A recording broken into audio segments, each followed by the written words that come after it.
Electric வண்டி அப்படின்னோடனே நம்மள நிறைய பேர் நினைக்கக்கூடிய விஷயம் என்னன்னா, ஸ்மூத்தா, சைலன்ட்டா, பீஸ்ஃபுல்லா, பிரீமியமா, லக்ஸூரியஸா, பெட்ரோலும் போட தேவையில்ல, சுற்றுச்சூழலுக்கும் எந்த விதமான பாதிப்பும் கிடையாது. அமைதியா போயிட்டு அழகா திரும்பிறலாம் அப்படின்னு சொல்லி தானே? அப்படிலாம் ஒண்ணும் கிடையாது. நக்கல்யா அவனுக்கு நான் ஒண்ணும் எலக்ட்ரிக் வண்டிக்கு எதிரானவன்லாம் கிடையாது. ஃபியூச்சர்ல தேவைப்பட்டுச்சு அப்படின்னா நானும் கூட வாங்குவேன். ஆனா இங்க உள்ள பிரச்சனை என்னன்னா, அதோட தவறான புரிதல். பச்சை கலர் போர்டு போட்டோம் அப்படின்னா, நம்ம சுத்தி இருக்கக்கூடிய என்விரான்மென்ட் பச்சை பசேல்னு மாறிரும் அப்படின்ற அந்த ஐடியா இருக்கு இல்லையா? அது தப்பு. இது எப்படி தப்பாகும்? பெட்ரோல் பின்னாடி புகை வருது. எலக்ட்ரிக் வண்டி பின்னாடி புகை வர்றது இல்லையே. அப்போ சுற்றுச்சூழல் காப்பாற்றப்படுது தானே அப்படின்னு சொல்லி நீங்க நினைக்கிறதுக்கு வாய்ப்பு இருக்கு. அதுக்கு முக்கியமான காரணம் இந்த கார் கம்பெனிஸோ, பைக் கம்பெனிஸோ உங்களை பிரெயின் வாஷ் பண்ணி வச்சிருக்காங்க. எலக்ட்ரிக் வண்டி அப்படின்னா சுற்றுச்சூழல் வந்து பச்சை பசேல்னு மாறிடும். எந்த விதமான எமிஷனையும் நீங்க கொடுக்கறது கிடையாது அப்படின்ற மாதிரி ஒரு தவறான ஐடியாவை உங்களுக்கு கொடுத்து ஏமாத்தி வச்சிருக்காங்க. பட் நம்ம அவங்களோட மார்க்கெட்டிங் ஸ்ட்ராட்டஜியை நோண்டிட்டு இருக்க போறது கிடையாது. ஒரு சராசரியான மனிதனுக்கு இந்த எலக்ட்ரிக் வண்டி அப்படின்றது பைக்கா இருந்தாலும் சரி, காரா இருந்தாலும் சரி, காஸ்ட் எஃபெக்டிவா இருக்குமா அப்படின்றத பத்தியும், சுற்றுச்சூழலுக்கு உகந்ததா இருக்குமா அப்படின்றத பத்தியும் இந்த வீடியோல டீட்டெயிலா பார்க்க போறோம்.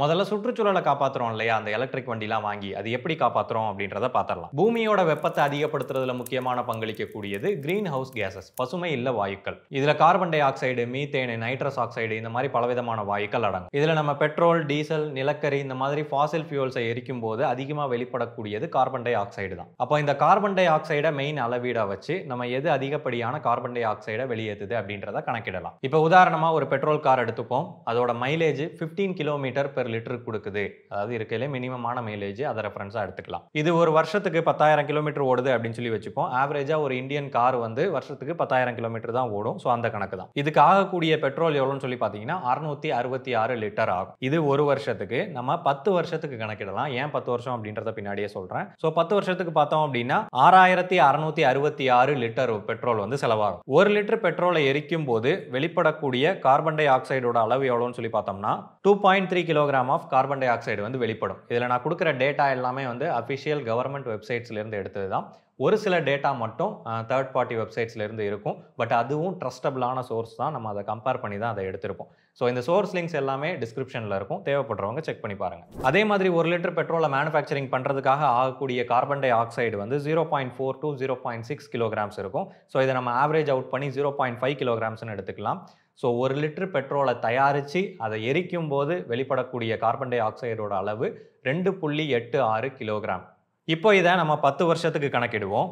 6666 லிட்டர் ஆஃப் பெட்ரோலை 10 வருஷத்துக்கு நம்ம எரிச்சு அதிலிருந்து வெளிப்படக்கூடிய கார்பன் டை ஆக்சைடோட அளவு எவ்வளோன்னு சொல்லி பார்த்தீங்கன்னா 19,066 kilogram of carbon dioxide வெளிப்படுது. சரி, இப்போ பெட்ரோல் வண்டியோட எரிபொருள்ல இருந்து வெளிப்படக்கூடிய கார்பன் டை ஆக்சைடோட அளவு நமக்கு தெரிஞ்சு போச்சு. இப்போ எலக்ட்ரிக் வண்டியில பார்த்துருமா? எலக்ட்ரிக் வண்டியில தான் எரிபொருளே கிடையாது அப்படின்னு சொல்லி நீங்க சொல்லலாம். ஆனால் எலக்ட்ரிக் வண்டியில் எனர்ஜி சோர்ஸ் இருக்குது. அதுதான் பேட்டரி. ஸோ இந்த பேட்டரியை தயாரிக்கும் போதும் அதுக்காக சார்ஜ் பண்ணும் போதும் நமக்கு ஃபாசில் ஃபியூல்ஸ் தான் பெரும்பாலும் பயன்படுத்தப்படுது. இப்போ ஒரு எலக்ட்ரிக் கார் எடுத்துக்கலாம். அதுக்கு 59 கிலோவாட் ஹவர் ஆஃப் பேட்டரி வந்து கொடுத்துருக்காங்க. இது ரியலாகவே ஒரு காரில் இருக்குது. அதோட ஆவரேஜ் ரேஞ்ச் வந்து பார்த்தீங்க அப்படின்னா 500 கிலோமீட்டர் பெர் சார்ஜில் வந்து அது ஓடும். சரி, இந்த மாதிரியான லித்தியம் அயான் பேட்டரியை தயாரிக்கும் போது எவ்வளவு கார்பன் டை ஆக்சைடு வெளிப்படும் அப்படின்ற டேட்டாவை வந்து நம்ம எடுத்தோம். இந்த ஒரு டேட்டா மட்டும் அப்ராக்சிமேட்டடான டேட்டா தான். ஏன்னா எங்கேயும் எந்த கவர்மெண்ட் வெப்சைட்லையும் எக்ஸாக்டான டேட்டா வந்து குறிப்பிடலை. டெஸ்லா மாடல் 3யோட 80 கிலோவாட் ஹவர் லித்தியம் அயான் பேட்டரியை தயாரிக்கிறதுக்கு 2400 கிலோகிராம்ல இருந்து 16,000 கிலோகிராம் அளவுக்கான கார்பன் டை ஆக்சைடு எமிஷன் வெளிப்படலாம் அப்படின்ற ஒரு எஸ்டிமேட் வந்து கொடுத்துருக்காங்க.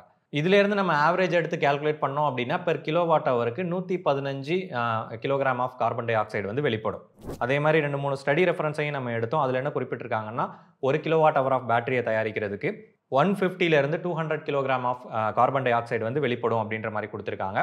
இதுல இருந்து ஆவரேஜ் அவுட் பண்ணி எடுக்கும்போது 175 kilogram of carbon dioxide 1 kilowatt hour பேட்டரியை தயாரிக்கிறதுக்கு வெளிப்படுது அப்படின்றத அப்ராக்சிமேட்டா நம்ம எடுத்துக்கலாம். இந்த வேல்யூ அப்ராக்சிமேட்டா இருக்கிறது காரணம் அது என்ன டைப் ஆஃப் பேட்டரி அப்படின்றத பொறுத்தும் அதோட மேனுஃபேக்சரிங் எந்த மாதிரி நடக்கு அப்படின்றத பொறுத்தும் மாறுபடும். ஸோ அதனால பட் இதை வச்சு நம்ம ஒரு ஐடியாவுக்கு வந்துடலாம் எந்த அளவு இந்த CO2 எமிஷன்ஸ் இருக்கும் அப்படின்றது.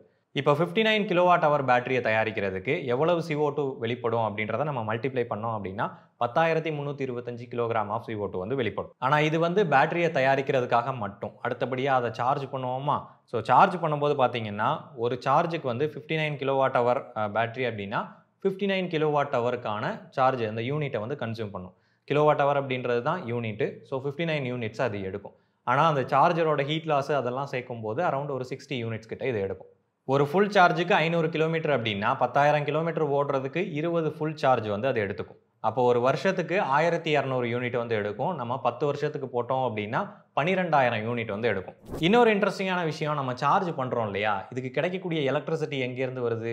100% ரெனியூவபிள் எனர்ஜிலேருந்தா வருது? சோலார்லேருந்தோ விண்டிலேருந்தா வருது? கண்டிப்பாக கிடையாது. இதில் பெரும்பாலும் இருக்கக்கூடியது ஃபாசில் ஃபியூவல் பேஸ் பண்ணது தான். Thermal power plant, nuclear power plant, இந்த மாதிரி பவர் பிளான்ட்ஸ்லேருந்தும் வருது. ஸோ அது எவ்வளவு பர்சன்டேஜ் அப்படின்னு சொல்லி பார்த்தோம்னா, நம்ம இந்தியன் கவர்மெண்ட்டோட டேட்டா படி 56.8% வரக்கூடிய எலக்ட்ரிசிட்டி வந்து ஃபாசில் ஃபியூவல்ஸ்லேருந்து தான் வருது. எதையோ ஒன்று எரிச்சு தான் எலக்ட்ரிசிட்டியை ஜென்ரேட் பண்ணுறாங்க அப்படின்றப்போ அதுலேருந்தும் வந்து CO2 எமிஷன் வெளிப்படும். US கவர்மெண்ட்டோட டேட்டா படி ஒரு யூனிட் ஆஃப் எலக்ட்ரிசிட்டியை நிலக்கரியிலிருந்து எரிச்சு நம்ம தயாரிக்கும் போது வெளிப்படக்கூடிய கார்பன் டை ஆக்சைடோட அளவு எவ்வளோன்னு சொல்லி பார்த்தீங்கன்னா 2.3 பவுண்ட்ஸ். இதை கிலோகிராமுக்கு மாற்றணும் அப்படின்னா 1.04 கிலோகிராம்ஸ் வருது. நம்ம கால்குலேட் பண்ண 12,000 யூனிட்ல 56.8% எவ்வளோன்னு சொல்லி பார்த்தீங்கன்னா 6,816 யூனிட். இதுக்கு ஒரு யூனிட்டுக்கு 1 கிலோகிராம் அப்படின்னு சொல்லி வச்சோம்னா 6,816 kilogram of carbon dioxide வெளிப்படும் இந்த பேட்டரியை நம்ம 10 வருஷம் சார்ஜ் பண்ணும்போது.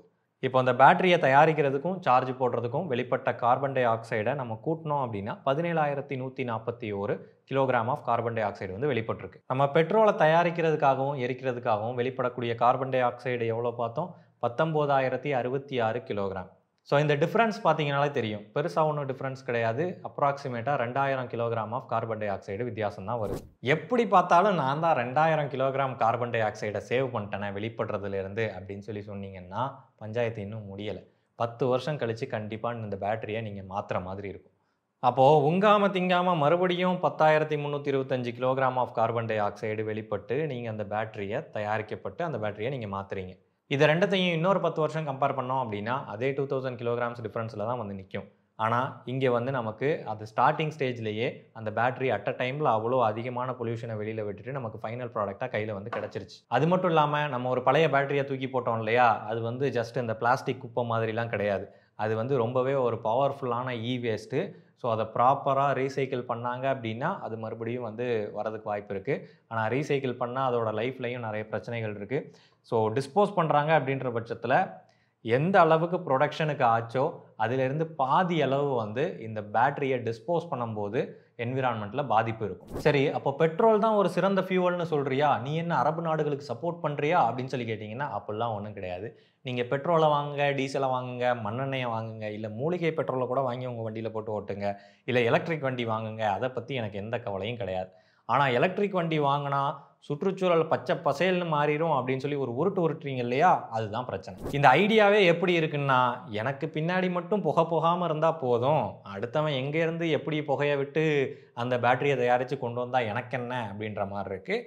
பட் நீங்கள் ஓவராலாக குளோபலாக பார்க்கும்போது 1 டிகிரி செல்சியஸ் இன்க்ரீஸ் ஆகுதுன்னா அது எல்லாரையும் சேர்த்து தான் பாதிக்கும். சரி, அடுத்து காஸ்ட் பற்றி பார்த்துருவோம். ஒரு காரோட விலை 10 லட்சம் வருது அப்படின்னா அதே நீங்கள் எலக்ட்ரிக் வெஹிக்கிள், எலக்ட்ரிக் கார் வாங்குறீங்க அப்படின்னா அது காராக இருந்தாலும் சரி, பைக்காக இருந்தாலும் சரி, 30% 60% அதோட ப்ரைஸ் அதிகமாக தான் இருக்கும். நம்ம இங்கே உதாரணமாக பெட்ரோல் காரோட விலை 10 லட்சம் அப்படின்னு சொல்லி வச்சுக்கலாம். அதே எலக்ட்ரிக் வண்டியோட விலை 14 லட்சம் அப்படின்னு சொல்லி எடுத்துக்கலாம். இப்போ 10 வருஷம் பெட்ரோல் காரை 10,000 கிலோமீட்டர் வருஷத்துக்கு அப்படின்னு ஓட்டும் போது 1 லட்சம் கிலோமீட்டர் பெட்ரோல் 103 ரூபா அப்படின்னு சொல்லி அப்ராக்சிமேட்டாக விலை வச்சுட்டு அதுக்கு நம்ம 10 வருஷத்துக்கு கேல்குலேட் பண்ணோம் அப்படின்னா 6,86,598 ரூபா வரும். அதே எலக்ட்ரிக் வண்டி பார்த்தீங்க அப்படின்னா ஆல்ரெடி நீங்கள் 4 லட்ச ரூபா எக்ஸ்ட்ரா கொடுக்குறீங்க. அதை நான் பின்னாடி கேல்குலேட் பண்ணுறேன்.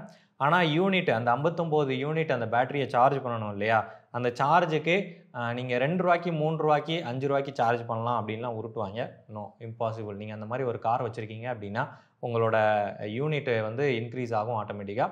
பேசிக் யூனிட் கன்சப்ஷனே வந்து அதிகமாகும் அப்படின்றப்போ ஆட்டோமேட்டிக்காக இபி பில்லும் வந்து உங்களுக்கு அதிகமாக தான் வரும். அது மட்டும் இல்லாமல் வெளியில் நீங்கள் ஃபாஸ்ட் சார்ஜ், பூஸ்ட் சார்ஜ்லாம் பண்ணுறீங்க இல்லையா, இல்லை ஏதோ ஒரு சார்ஜிங் ஸ்டேஷனில் பண்ணுறீங்க இல்லையா, அதோட விலைலாம் 10 ரூபாயிலிருந்து 21 ரூபா, 31 ரூபா அவ்வளோ வரைக்கும் கூட இருக்கும். ஸோ அந்த ஒரு யூனிட்கான சார்ஜோட எஸ்டிமேட்டை வந்து 8 ரூபாயிலிருந்து 21 ரூபா வரைக்கும் கணக்கிடுறாங்க. அதில் நம்ம ஆவரேஜ் எடுத்தோம் அப்படின்னா 15 ரூபா அப்படின்னு சொல்லி வச்சுக்கலாம். ஸோ 10 வருஷம் ஓடின 12,000 யூனிட்டுக்கு கணக்கு பண்ணோம் அப்படின்னா 1,80,000 ரூபா வரும். நம்ம காரோட விலையோட சேர்க்கும் போது 15,80,000 ரூபா வரும். அதே மாதிரி பெட்ரோல் காரில் நம்ம அந்த காரோட விலையோட ஃபியூவல் காஸ்ட்டையும் சேர்க்கும்போது 16,86,000 வரும். ஸோ எப்படி பார்த்தாலும் எலக்ட்ரிக் வண்டியில் காஸ்ட்டு கம்மியாக தான் வரும், சர்வீஸ் காஸ்ட்டும் கம்மி. அதே மாதிரி இந்த எக்ஸ்ட்ரா போட்ட 4 லட்சத்தை ஒரு 15-20 வருஷத்தில் நம்ம திருப்பி கூட எடுத்துடலாம். ஸோ அந்தளவுக்கு எஃபெக்டிவாக எலக்ட்ரிக் வண்டி இருக்கும் அப்படின்ற மாதிரிலாம் உருட்டியிருப்பாங்க, அதெல்லாம் நம்பாதீங்க. இந்த சர்வீஸ் காஸ்ட்டு கம்மியாக வரும் அப்படின்றத என்னால் ஏற்றுக்கவே முடியாது. ஏன்னா அதில் இன்ஜின் இல்லைன்னா கூட அதில் எலக்ட்ரிக்கல் காம்போனன்ட்ஸ் இருக்குது, பிசிபிஸ் இருக்குது, கண்ட்ரோல் யூனிட்ஸ் இருக்குது. ஸோ அப்படின்றப்போ அது போயிருக்கு, இது போயிருக்கு, சஸ்பென்ஷன் போயிருக்கு, அந்த போர்டு போயிருச்சு, இந்த போர்டு போயிருச்சுன்னு நீங்கள் காஸ்ட் வாங்காமலாம் இருக்க போகிறீங்க. எல்லாம் தெரிஞ்ச இன்ஜின் பைக்லேயே முக்குக்கு முக்கு மெக்கானிக் கடை இருந்தும் ஷோரூமில் வந்து நல்லா வசூல் பண்ணுறீங்க. அப்படி இருக்கும்போது நீங்கள் வந்து எலக்ட்ரிக் வண்டியை சும்மா விட்டு வைப்பீங்க? என்னால் நம்ப முடியலடா. அடுத்தபடியாக ரீசேல் வேல்யூ. எலக்ட்ரிக் பைக்குக்கோ காருக்கோ அதோட பேட்டரி கண்டிஷனை பொறுத்து தான் ரீசேல் வேல்யூ கிடைக்கும். நீங்கள் பேட்டரியை ரிப்ளேஸ் பண்ணுற மாதிரி இருந்துச்சு அப்படின்னா நீங்கள் கொடுத்த காசுக்கு 60% 70% பேமெண்ட் கொடுத்தா தான் வந்து உங்களுக்கு பேட்டரி ரிப்ளேஸ் ஆகும். என்னை பொறுத்த வரைக்கும் இந்த பேட்டரியோட லைஃப் சைக்கிள் வந்து 20-30 வருஷம் வர்றதுக்கெலாம் வாய்ப்பே கிடையாது. நம்ம பேட்டரியை பற்றி டீட்டெயிலாக நிறைய வீடியோ பண்ணியிருக்கோம். ஸோ அதோட லைஃப் டைம் வந்து ரொம்ப லிமிட்டட் தான். அப்படின்றப்போ கண்டிப்பாக இந்த வாரண்டி முடிஞ்சதுக்கப்புறமா பேட்டரியை ரிப்ளேஸ் பண்ணுற மாதிரி தான் இருக்கும். அதுக்கான காஸ்ட்டை நம்ம கொடுக்குற மாதிரி தான் இருக்கும். சில வண்டிகளுக்கு லைஃப் டைம் வாரண்டி அப்படின்னு சொல்லி சொல்கிறாங்க. அந்த வண்டி நல்லா சேல் ஆகிற வரைக்கும் தான். சேல்ஸ் பிச்சுக்கிச்சு அப்படின்ற பட்சத்தில் அந்த வாரண்டியை சுருக்கிடுவாங்க. ஸோ என்னை பொறுத்த வரைக்கும் இந்த எலக்ட்ரிக் வண்டி அப்படின்றத ஒரு எலிப்பொறி மாதிரி தான் பார்க்குறேன். யாருக்கு அப்படின்னு சொல்லி கேட்டிங்கன்னா, இப்போது மிடில் கிளாஸாக இருப்பாங்க, கார் லோன் போட்டு இஎம்ஐ கட்டி அந்த காரை வாங்குவாங்க, இல்லை ஃபஸ்ட் டைமாக காரை வாங்குவாங்க. ஸோ அவங்கெல்லாம் அந்த எலக்ட்ரிக் வண்டி வாங்கும்போது அவங்க ஒரு பொறிக்குள்ளே போய் மாட்டிக்கிற மாதிரி தான் நான் பார்க்குறேன். அது மட்டும் இல்லாமல் ஒரு சிலர் நம்புகிறாங்க, இந்த எலக்ட்ரிக் வண்டி வாங்குறதுனால நம்ம சுற்றுச்சூழலுக்கு ஏதோ ஒரு விஷயம் பண்ணுறோம், அதனால் சுற்றுச்சூழல் பாதுகாக்கப்படும் அப்படின்ற மாதிரி நம்புகிறாங்க. அது எல்லாம் உங்களை ஏமாற்றி விதைக்கப்பட்ட ஒரு விஷயம்தான். நீங்கள்லாம் திருந்தவே மாட்டீங்களாடா. ஸோ அதனால் நீங்கள் இந்த எலக்ட்ரிக் வண்டி வச்சுருக்கீங்கன்னா உங்களை நான் தப்பு சொல்லலை, நானும் வந்து ஃப்யூச்சரில் வாங்குவேன்னு சொல்லிட்டேன். ஸோ அதனால் நீங்கள் உங்கள்கிட்ட பணம் இருக்குது, ஆல்ரெடி 2-3 கார் வச்சுருக்கீங்க அப்படின்றப்ப எலக்ட்ரிக் வண்டி நீங்கள் ட்ரை பண்ணணும்னு நினைக்கிறீங்க அப்படின்றதுல எந்த விதமான தவறும் கிடையாது. ஆனால் அதே சமயத்தில் நீங்கள் ஒரே காராக வாங்க போகிறீங்க அப்படின்ற பட்சத்தில் கொஞ்சம் நீங்கள் யோசித்து வாங்குறது நல்லது. இல்லைப்பா நான் ஆல்ரெடி எலக்ட்ரிக் வண்டி வச்சுருக்கேன், சூப்பராக ஒர்க் ஆகுது, எந்த பிரச்சனையும் இல்லை, காஸ்ட்டும் கம்மி அப்படின்னீங்கன்னா குட். அப்படி இருந்தால் நல்லது தான். எவ்வளோதான் இந்த வீடியோ உங்களுக்கு பிடிச்சிருக்கும் புரிஞ்சிருக்கும் அப்படின்னு சொல்லி நம்புகிறேன். இன்ஜினியரிங் ஃபேக்ட் சேனலுக்கு சப்ஸ்கிரைப் பண்ணுங்கள். நன்றி.